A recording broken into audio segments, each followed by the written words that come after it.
इस नव वर्ष के शुभ अवसर पर दिल्ली में हमारा आना हुआ और आप लोगों ने जो आयोजन किया हुआ है, ये एक बड़ी महत्वपूर्ण घटना होनी चाहिए। नव वर्ष जब शुरू होते हैं तो उस वक्त कोई न कोई नवीन बात, नवीन धारणा, नवीन सूझबूझ मनुष्य के अंदर जागृत होती है। वो स्वयं स्फूर्त होती है। जिसने भी नवीन वर्ष की कल्पना बनाई है, वो कोई बड़े भारी दृष्टा रहे होंगे, जो ये सोच करके कि ऐसे अवसर पर प्रतीक रूप मनुष्य के अंदर एक नई उमंग, एक नया विचार, एक नया आंदोलन जागृत हो जाए। ऐसे अनेक नवीन वर्ष आए और गए, नई उमंगें आई, नई धारणाएं आई और खत्म हो गई।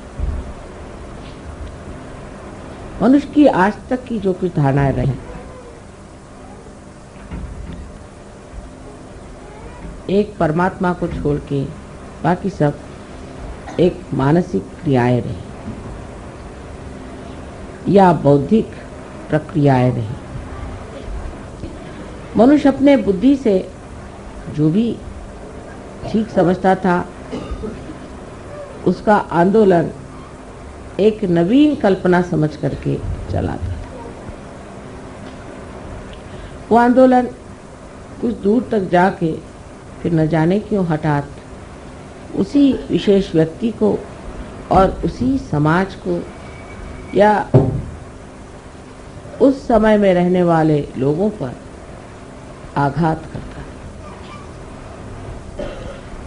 इसका कारण क्या था, ये लोग नहीं समझ पाते, लेकिन आज हमें इसका साक्षात बहुत ज़्यादा अधिक स्पष्ट रूप से हो रहा है।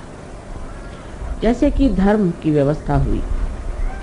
धर्म की व्यवस्था में मनुष्य ने जब भी बुद्धि और मानसिक शक्तियों का उपयोग किया, तो बुद्धि के दम में वो एक वाद विवाद के क्षेत्र में बढ़ गया और अनेक वाद विवाद शुरू हो गए। अगर सत्य एक है तो पंथ इतने क्यों हुए, इतने धर्म क्यों हुए, उन धर्मों में भी इतने और भी जाति भेद क्यों हो गए। ऐसे भेद करते करते न जाने दुनिया में कितने ही गुट जम गए हैं, जिसका समझ में नहीं आता है। किसी से पूछते हैं कि आप साहब कौन धर्म के हैं, तो आपको ऐसे धर्म का नाम बताएंगे कि जो आपने कभी सुना भी नहीं। ऐसे धर्म धीरे धीरे मेरे ख्याल से हर एक नवीन वर्ष में ही उत्पन्न होते गए, क्योंकि मनुष्य की बुद्धि हर एक नवीन वर्ष में कोई न कोई नया उमंग लेकर पैदा हो। इसी प्रकार हमारे बुद्धि से राजनैतिक क्षेत्र में भी बहुत सी नई नई उमंगें आई और मनुष्य ने नई नई बातें निकाली।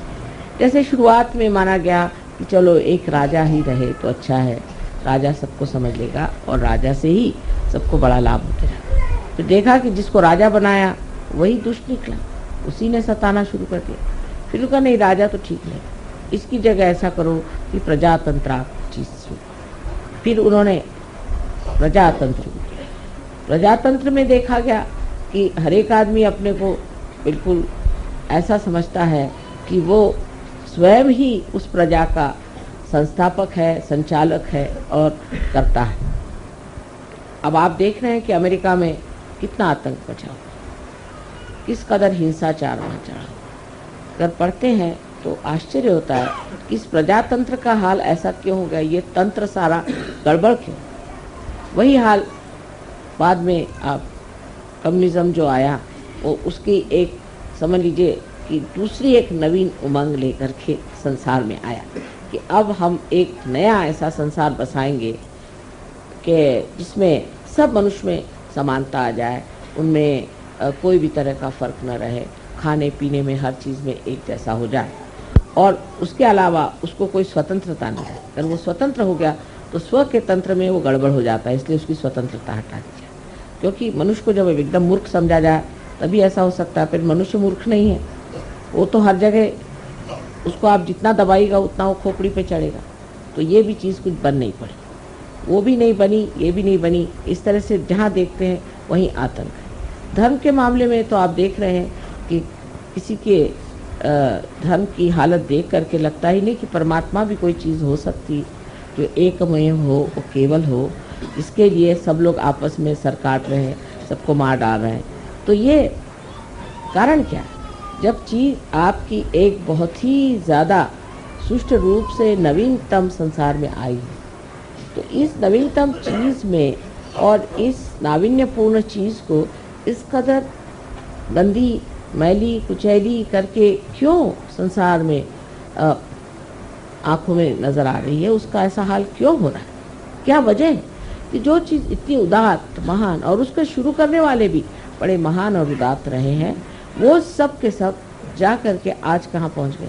जैसे अमेरिका में मैं सोचती हूँ कि बहुत बड़े इंसान हो गए, इनको हम कहते हैं अब्राहम लिंकन, बहुत बड़े आदमी थे, रियलाइज सोल थे।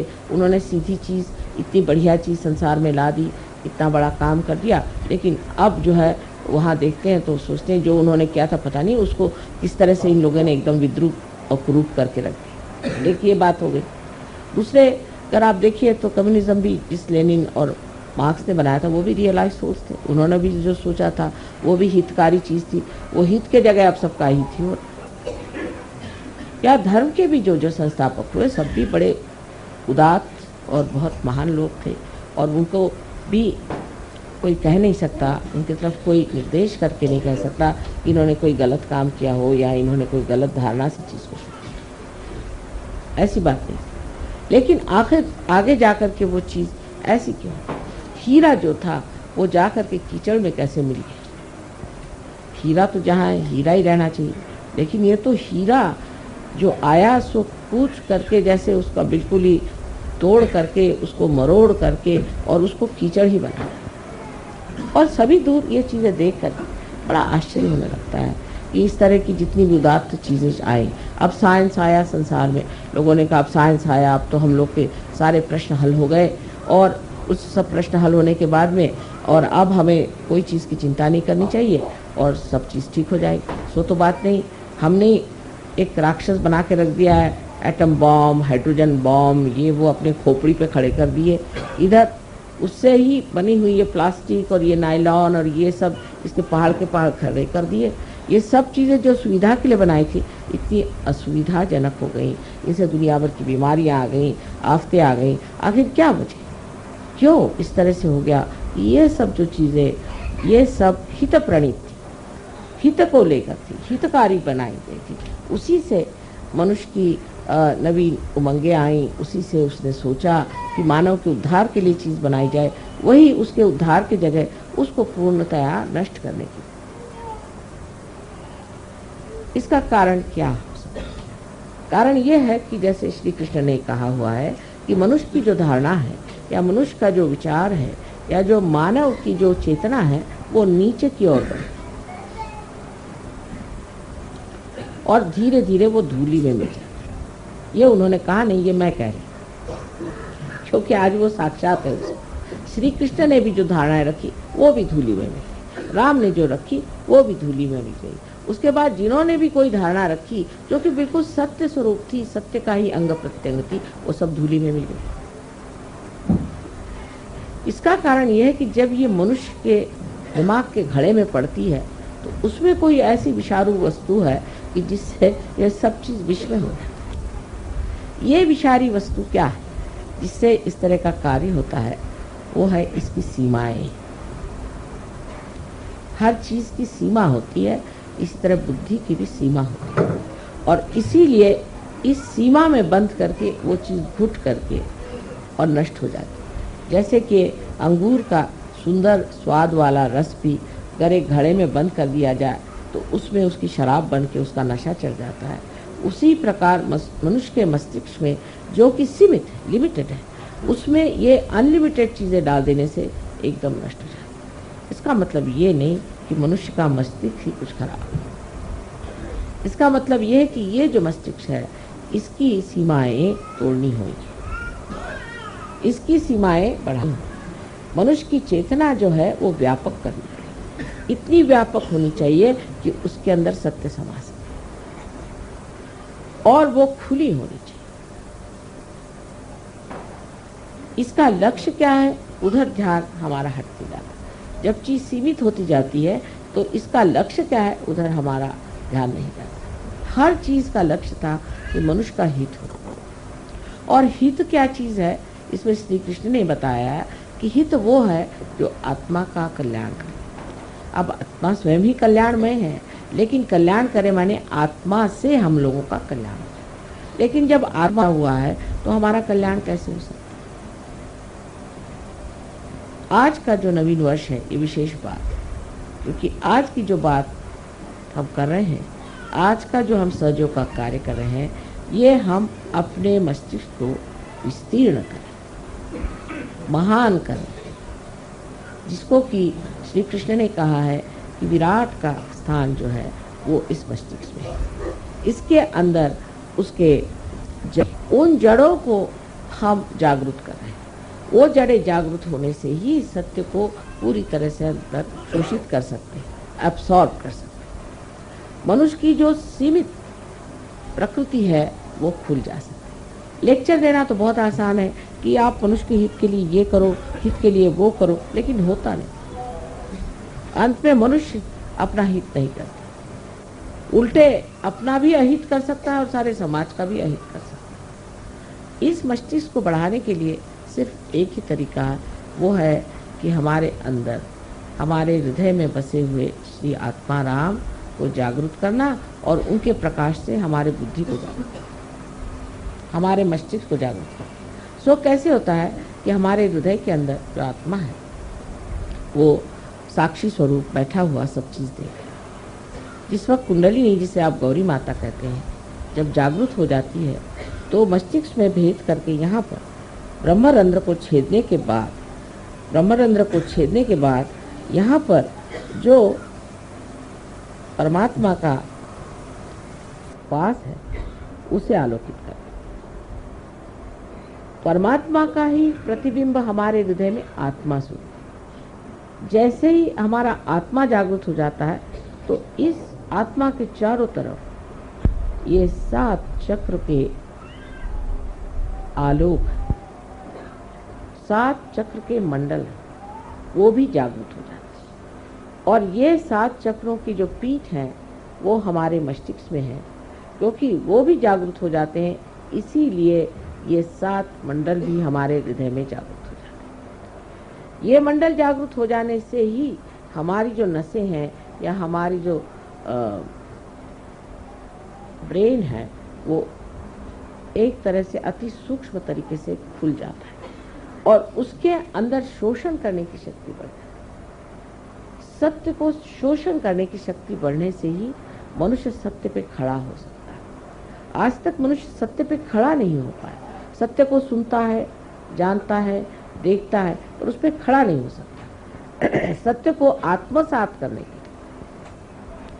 आत्मा की जागृति होनी चाहिए और वो आज सहयोग में हो गई, सहज में ही हो गई कहना चाहिए, जो इतने लोग आत्मा को प्राप्त हो। आत्मा को प्राप्त होने से वो शक्ति आपके अंदर जागृत होती है जिससे आप सत्य को आत्मसात कर सकें। जो आज डेमोक्रेसी का सत्य है वो सत्य आपके अंदर जागृत हो गया। माने ये कि दूसरा कौन है? दूसरा कौन है? सब तो हम ही हैं, हमारे ही अंदर सब कुछ है। जब आपको सामूहिक चेतना आ गई तो उसमें कम्युनिज्म का भी सत्य आ गया। जब आपके अंदर ही आ गए, वो सत्य आप ही के अंदर प्रकट हो रहा है। जब आप उसको देख करके जान कह रहे हैं कि इस आदमी में कौन से दोष है, और जब आप अपने को जानने लग गए, जब आप अपने को देखने लग गए, आप जब अपनी ही स्वतंत्रता को प्राप्त हो गए, तो आप में डेमोक्रेसी का भी जो सत्य है वो भी जागृत हो। तो स्वतंत्रता भी आ गई और एक तरह से पर का तंत्र भी आपके हाथ में आ गया। दूसरों का जो तंत्र है वो भी आपके हाथ में आ गया और आपकी स्वतंत्रता भी आप जान पड़े, क्योंकि अपना भी स्व का तंत्र आपने जाना। शिवाजी कहते थे स्वधर्म ओळखाओ, स्व का धर्म जानो। स्व का माने अपने आत्मा का धर्म आप जानो, और आत्मा का धर्म जो है कहने को तो स्व है, लेकिन ये जागतिक विश्व का आत्मा है। जो विश्व का आत्मा है वही हमारे हृदय में बसा हुआ है। उसमें जागते ही जो विश्व की भावना, जिसको कि हम एक बड़ा भारी उदात्त उदाहरण और उसको बहुत बड़ी एक फिलॉसफी समझते, एक तत्व ज्ञान के रूप से जिसे जानते थे, वो साक्षात हमारे अंदर विराजमान हो, वो हमारे अंदर चमक गया। हमें उसके लिए कहीं कोई किताब पढ़ने की जरूरत नहीं, किसी को जानने की जरूरत नहीं। देखते साथ जानते हैं कि ये कहाँ है, ये कहाँ, इनका क्या चल रहा, उनका क्या मामला हो रहा। यहाँ बैठे बैठे आप सारी दुनिया को जान सकते हैं। इसमें कोई बड़ी भारी आश्चर्य की बात नहीं, कोई विशेष बात नहीं। अगर आप मेरे लिए कहेंगे तो मुझे तो ये लगता है मैंने तो कुछ कहा नहीं, क्योंकि मैं जैसी हूँ सो हूँ ही, वो तो अनादि से ऐसी ही हूँ। तो मेरी कोई विशेषता इसमें नहीं है, विशेषता आप लोगों की, जो आपने इसे जाना, माना और पाया। लेकिन सहयोग का ज्ञान प्राप्त करने पर उसका अंत नहीं होता। ज्ञान तो हो गया, ज्ञान होना माने आपके नर्वस सिस्टम पे उसे जाना, ये तो हो गया। नर्वस सिस्टम पे आप जानते हैं कि दूसरों को क्या तक शिकायत है और आपको क्या शिकायत है, ये तो ज्ञान प्राप्त हुआ। जो लोग उल्टी तरीके से चलते हैं वो सोचते हैं ज्ञान करना माने ये कि हमें बुद्धि से जानना है, बुद्धि से हमें जानना है। बुद्धि से जानना माने क्या कि हम अब किताबें पढ़ के जान लेंगे, या हम किसी गुरु के पास बैठ करके जान लेंगे, या किसी के उपदेश सुनने से हम जान लेंगे। सो नहीं जान सकते। ज्ञान का मतलब है कि आपके नर्वस सिस्टम में से जाना, यही ज्ञेय शब्द, यही वेद है, यही विद है, यही बोध है, यही बुद्ध है। यानी आज आप बुद्ध हैं क्योंकि आपको बोध हो गया। बोध होने का मतलब ये नहीं किसी ने बोध पिला दिया आपको, हाँ भाई ऐसा करो, ये करो, वो करो, और उससे पहले जो कुछ भी आपको बताया गया वो सब व्यर्थ ही हो गया। किसी ने बताया हाँ साहब आप सवेरे खाना मत खाइए, शाम को खाना खाइए। किसी ने कहा सवेरे खाइए, शाम को मत खाइए। कुछ ऐसी वैसी सब बातें चलते चलते लोग पहुंचे कि साहब समझ में नहीं आता। कोई कहते सवेरे खाओ, कोई कहते रात को, कोई कहते इधर करो, कोई कहते वो करो, और कुछ बनता ही नहीं। लेकिन जो बोलता है उसके तो कोई चरित्र में विशेषता नहीं आई, उसका तो कोई स्वभाव नहीं बना। सो महावीर जी के इसमें मैं अभी कल ही मुझे ये चीज मिली, महावीर जी ने कहा है कि पहले ज्ञान को प्राप्त करो। तो सब जितने भी जैन लोग थे उन्होंने सोचा ज्ञान को प्राप्त करना माने किताबें पढ़ो, ये पढ़ो, वो पढ़ो, सम्यक ज्ञान फलाना ढिकाना। सम्यक ज्ञान कहने से क्या सम्यक ज्ञान आने चाहिए? वो तो अंदर जागृति से आएगा ना। सम्यक माने इंटीग्रेटेड। जब तक आपके सारे चक्र इंटीग्रेट नहीं होंगे तब तक सम्यक ज्ञान नहीं आ सकता। तो उनका भी विचार जो था वो खत्म कर दिया। पहले उन्होंने कहा ज्ञान आना चाहिए। अब ज्ञान में चल पड़े। हमारे यहाँ एक से एक पंडित मराठी में कहते पढ़त मूर्ख, पढ़ पढ़ के मूर्ख बन गए। पढ़ी पढ़ी पंडित मूर्ख। सो वो निकलता ही नहीं खोपड़ी में से। जो सीखा हुआ तो इतना होता है कि कभी कभी कोई पढ़े लिखे लोग आते तो उनसे कहते ऐसा करिए आप 2 दिन तक आप बोलते ही रहिए, जो कुछ भी आपके खोपड़ी में पहले आप मुझे बता दीजिए। खोपड़ी से निकल जाएगा तब फिर बात करें, क्योंकि दूसरे ही सब घुसे ही इनके सर में, तो इनको कैसे घुसाया जाए। ये इस प्रकार हमारी जो बुद्धि है उसके चक्कर ऐसे चल पड़ते हैं कि जो चीज बताई, जो लक्ष्य है उससे हटके। पहली चीज उन्होंने बताई ज्ञान, ज्ञान प्राप्त। ज्ञान प्राप्त करने का मतलब क्या? ज्ञान प्राप्त करने का मतलब होता है बोध। सो कैसे होगा? किसी ने ये नहीं पूछा कि ज्ञान कैसे प्राप्त होगा। श्री कृष्ण ने भी साफ तरीके से नहीं कहा कि कुंडलिनी का जागरण होना चाहिए। वो जमाना नहीं था। सिर्फ अर्जुन से उन्होंने बात करी, क्या दुनिया के लिए नहीं की थी कि अब लोग बैठ करके सबको गीता सुनाते हैं, सिर्फ अर्जुन के लिए था। अर्जुन एक रियलाइज सोल था, उससे बात करी, और नॉन रियलाइज से तो उन्होंने बात नहीं करी, एक अर्जुन से बात करी। और वो सारे अब दुनिया भर को आप जिन्होंने जिनका रियलाइजेशन नहीं हुआ, जो अंधे हैं, उनसे आप बताइए कि हाथ में आपके सांप है, आप छोड़ दीजिए, आप छोड़ दीजिएगा, कभी नहीं छोड़ सकते। तो शुरुआत ही नहीं हुई किसी चीज की, अभी शुरुआत ही नहीं। जब शुरुआत हुई तो आपने देखा कि हाँ चीज ठीक है, आंख खुलती बाप रे हाथ में सांप है, आपने छोड़ दिया। लेकिन उल्टे लोग सांप ही को पकड़े रहेंगे जब तक अंधापन है। अंधेपन का मतलब है कि बोध नहीं है, आपकी नसों में अभी तक वो सामूहिक चेतना का बोध है। जब तक ये बोध एक नया आयाम, एक नया डायमेंशन है, ये जब तक आपके अंदर जागरूक, कोई सा भी सत्य सुनने के लिए बड़ा अच्छा लगता है, एंटरटेनिंग जिसको कहते हैं, बड़ा मनोरंजक, लेकिन वो घुसता नहीं अंदर, वो बैठता नहीं अंदर। सुनने के लिए लेक्चर सुन लेंगे और जा करके जब वो खत्म हो जाएगा तो फिर जहाँ थे जैसे थे। अब पहली चीज जो बोध की हुई, तो बोध के बाद ही आपका चरित्र अपने आप बनता है। उसमें भी उन्होंने गड़बड़ कर दी कि चरित्र बनाओ, चरित्र बनाओ। अब चरित्र बनाने में उनका भाई चरित्र बनाओ, किसी ने कहा अच्छा पगड़ी बांधो, किसी ने कहा काशाय वस्त्र पहनो, किसी ने कहा कि बोधी रखो, किसी ने ईसाइयों ने कहा कि वो इस तरह के हैट पहन के घूमो, पता नहीं क्या क्या। अब वो सब कर रहे हैं, सारे कर्म कांड कर डाले और देखा कि नर्क की ओर घुसे चले जा रहे हैं सब कर्म कांड करके, सब नर्क की ओर रास्ता बना चला जा। कोई सा भी ऐसा धर्म मैंने आज तक नहीं देखा कि जो स्वर्ग की ओर आरोहण हो रहा, सभी नर्क की ओर सीधे चले जा रहे। ईसाइयों से कहा भाई तुम लोग शराब क्यों पीते हो? तो कहले क्यों साहब, शराब में क्या खराबी है? ईसा मसीह ने शराब बना करके और लोगों को पिलाई थी। मैंने कहा कब बनाई थी? कल एक शादी में गए थे, वहाँ लोगों को उन्होंने वाइन पिलाई थी। अब हिब्रू भाषा में वाइन कहते हैं इसके रस को, अपने द्राक्ष के रस को, अंगूर के रस को कहते हैं वाइन, हिब्रू भाषा। अब सोचिए, एक अकल लगाने की बात है, जो एक क्षण में कोई चीज बन जाए, वो कैसे अल्कोहल हो सकती है, वो शराब कैसे हो सकती है? अल्कोहल को तो सड़ाना पड़ता है, बगैर सड़ी हुई चीज होती है ना अल्कोहल। सड़ा हुआ अंगूर ही बना सकते हैं ना, वो सड़ने के लिए तो टाइम चाहिए। उन्होंने तो ऐसे हाथ रखा और दे दिया। जैसे आपके माँ के साथ भी हुआ, अभी हम रोम गए थे, तो वहाँ जिस गवर्नमेंट ने काफ़ी मदद की और उन्होंने कहा कि इनका आप ब्रॉडकास्ट करिए, तो वो जो डायरेक्टर साहब थे उन्होंने कहा हमें आप पहले रियलाइजेशन दीजिए, तब हम फिर आपका सब करेंगे। अच्छा ठीक है। तो हमने कहा अच्छा ज़रा पानी मंगाओ, पानी में हमने हाथ फेरा, तो उन्होंने पिया, तो कहते ये पानी है क्या? मैंने कहा क्यों? नहीं ये तो पहले वाइन जैसा।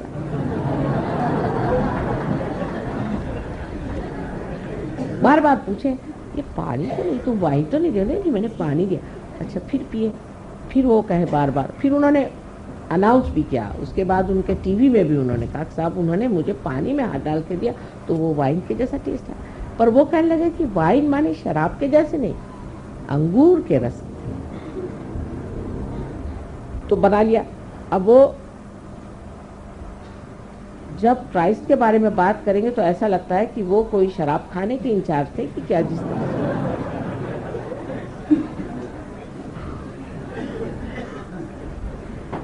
उसी प्रकार हरेक धर्म में, अब सिख धर्म में बताया गया कि आप अपनी रक्षा के लिए कृपाण रखें, इसलिए क्योंकि उस वक्त उन पे हर तरह के आघात होते थे।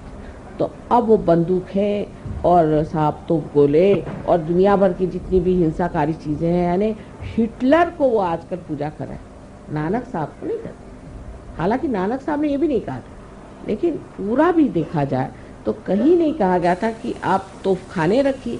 ऐसी कौन सी आप पे आफत आई? जिस वक्त आफत थी तो उन्होंने सिर्फ कहा था कृपाण रख लो, भगवान के नाम पर काफी है। और किसी ने चलाया नहीं कृपाण, किसी ने चलाया नहीं था। रक्षा के लिए से एक प्रतीक रूप से उन्होंने कहा रखी। पहले तो जब हम लोग छोटे थे तो सिख लोग इतना सा छोटा सा रखते थे कृपा, इतना छोटा। अब देखती भाई बढ़ते जैसे जैसे दिने दिने बढ़ते सवायो, आजकल ये हालत है कि तोपखाने रखे हो ये इतनी हमारी तो अभी जितनी उम्र हुई है, इस उम्र में हम ही देख देख के हैरान है कि ये इसका साइज इतने बढ़ते बढ़ते इतना बड़ा क्यों हो गया। अब उन्होंने कहा था कंघा रखो, तो कंघी तो छोटी होती होते होते इतनी हो गई, अभी तो दिखाई भी नहीं देती। और ये तोफखाने जो है इतने लंबे लंबे हो। तो ये बुद्धि के चक्कर जो है हमेशा गलत चीज पर क्यों जाते हैं, क्योंकि मनुष्य की चेतना हमेशा नीचे की ओर जाती। लेकिन सहयोग के बाद आपको चरित्र अपना बनाना ही पड़े। अब कोई कहेगा कि नहीं साहब हम तो नहीं बनाते, चल नहीं सकता, अपने आप बनते जाए। यो आपकी कुंडली नहीं आपको बनाते ही जाए, धीरे धीरे धीरे धीरे आपको वैसे बनना ही पड़ेगा। वो कहेगी कि अच्छा नहीं बनते हो तो चलो इस तरह से, वो टेढ़ी उंगली घी भी निकाल लेगी, वो आपको इस तरह से बना के रख देगी कि आप कहेंगे कि हार गए बाबा, जो कहो सो।